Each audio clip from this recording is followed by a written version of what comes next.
Hello guys, welcome back to the channel. Today I'm going to show you how you can change your outfit and weapon skins in Battlefield 6. Now, before we get into it, I just want to make something clear. Right now, this is only the open beta version of the game, and skins and outfits have not yet been fully included.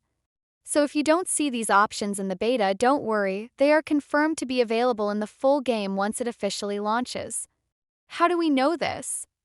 Well, if you head over to the challenges section in the beta, you'll notice some rewards that mention they will be available once Battlefield 6 is released.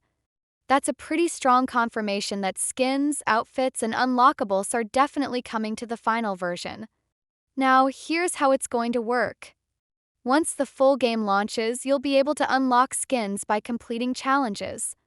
Through unlocking them, go to the loadout section in the menu. From here, you'll be able to select Assault.